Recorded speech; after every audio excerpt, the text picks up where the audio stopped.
Hoje é dia de faxina, dia de tirar tudo aquilo que não pertence a você e dia de injetar aquilo que vai renovar você. E hoje o que eu queria falar aos irmãos é para vocês não ignorar os sinais.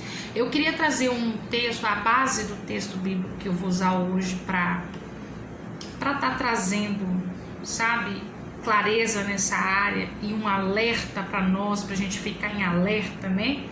É acerca de Mateus 4, no versículo de 1 ao 11, quando Jesus ele é levado ao deserto, né? A tentação de Jesus, quando o Espírito leva Jesus para ser tentado, né? Por Satanás no deserto. E o que eu queria alertar vocês acerca dessa palavra, gente, e trazer como exemplo, é que constantemente nós somos levados ao deserto para que possamos ser medidos a nossa intensidade na presença de Deus. Agora vamos tentar entender isso na palavra? Vamos embora? Vamos para o texto? Diz assim a palavra do Senhor a seguir. A seguir foi levado Jesus pelo Espírito ao deserto para ser tentado pelo diabo. E depois de jejuar 40 dias e 40 noites, teve fome.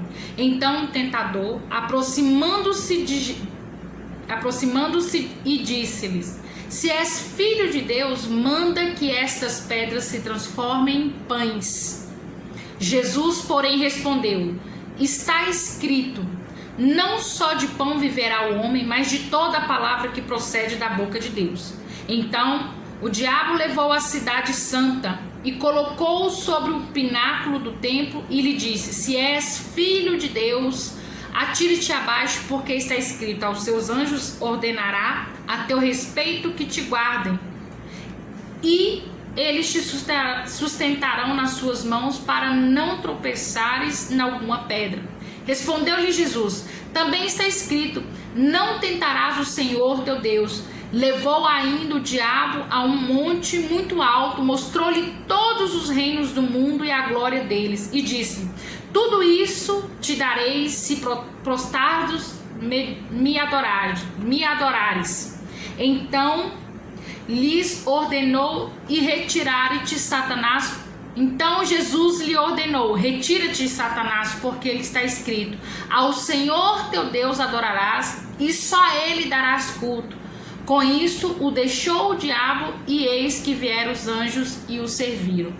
Irmãos, olha o valor que tem essa passagem. Eu digo o valor para ser aplicado no nosso cotidiano, no nosso dia a dia. Satanás, ele quer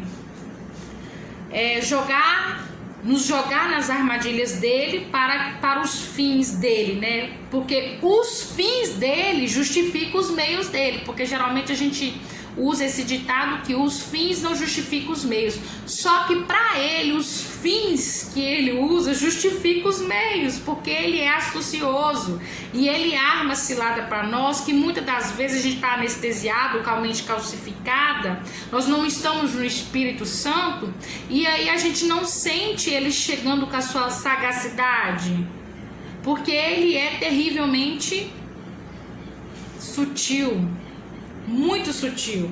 Ele é uma pessoa que ele estuda a nossa fraqueza, ele sonda a nossa fragilidade para ele começar a agir nela. Essa é a brecha que ele tenta entrar. Ele estuda a nossa fragilidade, ele faz um banquete ali aonde é a nossa fraqueza, e ele vai trabalhar nela.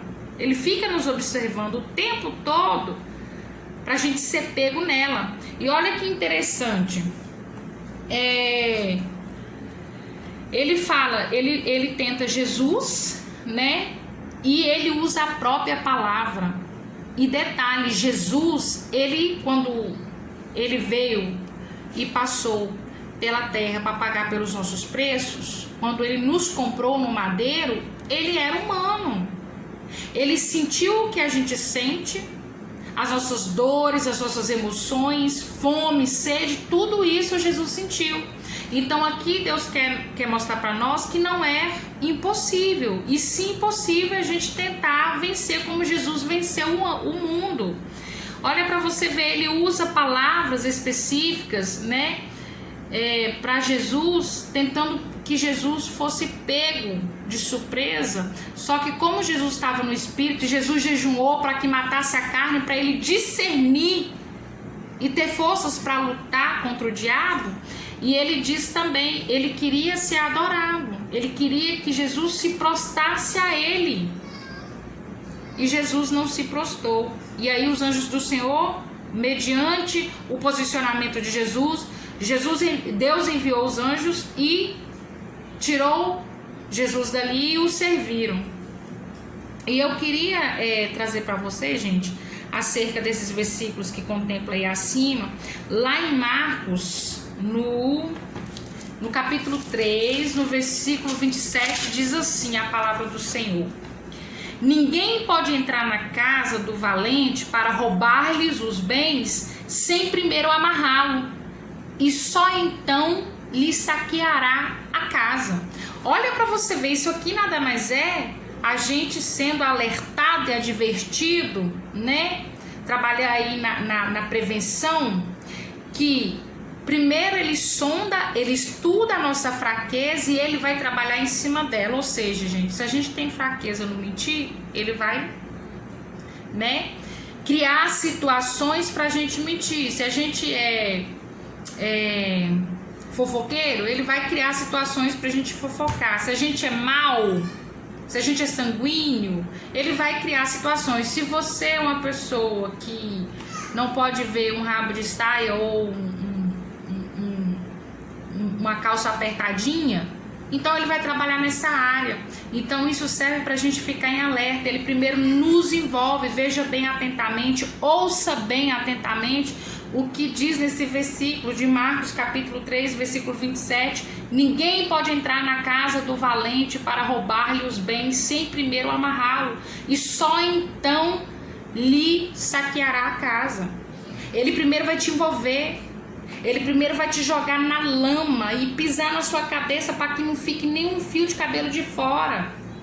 Aí depois que você estiver envolto na teia dele, no pecado, aí ele vai fazer uma ruaça, né? Só que veja bem, o intuito disso tudo é ele envergonhar a nossa caminhada com Jesus, né? Mas a escolha é nossa, porque tem um livre-arbítrio. Sabendo disso tudo, conhecedores da palavra, e Jesus nos orienta para a gente fugir da aparência do mal. Sabendo disso, a gente corre para cima, né? Se você conhece a sua fraqueza, tipo, se eu tenho uma fraqueza, tipo, se você tem uma fraqueza em falar, em ser uma pessoa maldizente, em falar dolosamente do outro, aí você sabe que é uma fraqueza sua, você vai entrar num grupo para falar do outro, você pode evitar, você pode correr disso. Se você tem homens ou mulheres que têm uma prática assim de uma fraqueza na área carnal, se você já adulterou, se você já traiu ou fez os cambau 4, você vai se colocar em situações e circunstâncias onde a probabilidade de você cair de novo é maior. Você vai se colocar, Deus manda você fugir. Então não tem desculpa, né, gente? Jesus deixou o livre-arbítrio, e pra gente tomar decisão, pra gente ter sabedoria, pra gente tomar decisão. Porque olha o que diz lá em João, capítulo 10, no versículo 10, diz assim, muito conhecido esse versículo: o ladrão vem somente para roubar, matar e destruir. Eu vim para que tenham vida e tenham vida em abundância. Olha o quão o Senhor é maravilhoso, bondoso, benigno para conosco, né? As misericórdias dele são muitas, que ai de nós se não fosse a misericórdia do Senhor sobre as nossas vidas, né? A manifestação da graça dele, que é o favor imerecido, que nós não merecemos, mas mesmo assim ele nos dá a graça dia após dias, né? Então, gente, o que eu queria deixar aqui para vocês é essa palavrinha para vocês se atentarem, para vocês não serem pegos de surpresa, né? Porque muitos sabem, né? Conhecem, né? Porque você sabe discernir o que é certo, o que é errado. Agora, cabe a você para que lado você vai inclinar. Se você vai inclinar e cogitar para as coisas do Espírito ou se você vai inclinar e cogitar para as coisas da carne. Aonde você tem uma fraqueza, fuja, se anula. Cale a voz da fraqueza que tem em você e procure força no Senhor, procure ajuda no Senhor, procure se fortalecer no Espírito. Olha aqui para você ver, muitas pessoas têm dúvida do jejum. Depois eu vou trazer uma pauta aqui, um tema com o tema jejum. Essa semana eu estava na célula e eu estava com os irmãos e o irmão Silvio estava direcionando a palavra acerca do jejum. Eu achei muito importante, eu aprendi muito. E eu achei muito interessante, porque quando o jejum estava, o nosso Senhor Jesus estava 40 dias em jejum, né? Mas para quê? Para fortalecer o espírito, né? E muitos aí usam o jejum para tentar destruir o irmão, para tentar ver o irmão na derrota. Isso aí se chama iniquidade, feitiçaria, rebeldia aos olhos do Senhor. E Deus não aprova esse tipo de coisa e nem promove esse tipo de coisa, mas esse assunto é para um outro vídeo, uma outra pauta, e essa é a palavra que eu deixo aqui para você, gente. Não ignore os sinais, fuja da aparência do mal. Se você puder se preservar, se preserve. Aquele que não caiu, cuide-se para não cair, irmãos. Então vamos nos cuidar para a gente não cair. Vamos vigiar, mas vamos nos vigiar para a gente não cair. E essa é a palavra do Senhor, que ela venha ser lâmpada para os seus pés e que ela venha guiar você nas veredas do Senhor, que é o caminho da salvação. Um beijo.